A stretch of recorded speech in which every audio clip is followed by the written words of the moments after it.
of extra performance in some of the other bikes out there, so that is where the Yamaha is really strong. We've seen it so far around this track that in the middle sectors it has been a case of the Kawasaki's and the Ducatis having a little bit of an advantage, but that can all change now in the final 10 minutes of the session.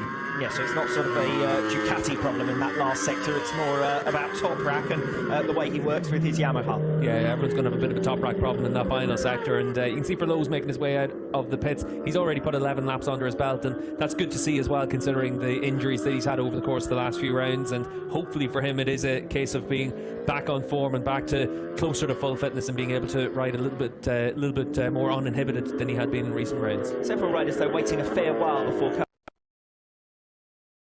among them.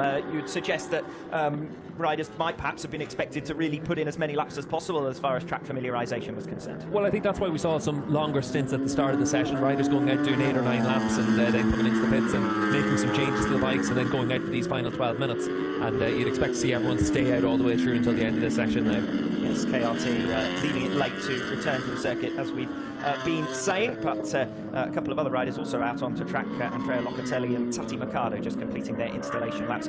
Not quite sure what Michael Van der Mark was waving his hand about there. We might be about to see it. Big moment there as he back shifts down in towards those ever tightening right-handers at the end of the lap, and for Van der Mark, he's able to at least live to fight another day, and he's going to rejoin the track and still be able to set some times. The sim just coming through turn 1 down in towards 2 and 3. This is one of the tighter sections of the track, but it opens up from 3 onwards through turn 4, 5, 6. It really is opening up all the way through until we get to turn 10 at the end of the back straight.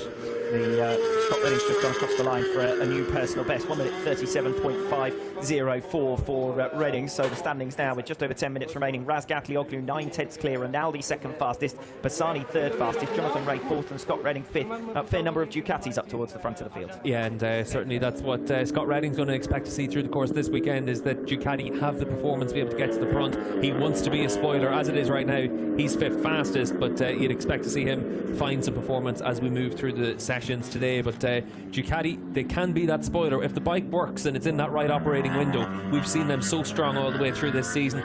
This could be one of those tracks that really does suit it, and the reason for that is we're going to have really high track temperatures. We're at 63 degrees track temperature at this point, and it's only going to get hotter through the rest of the day.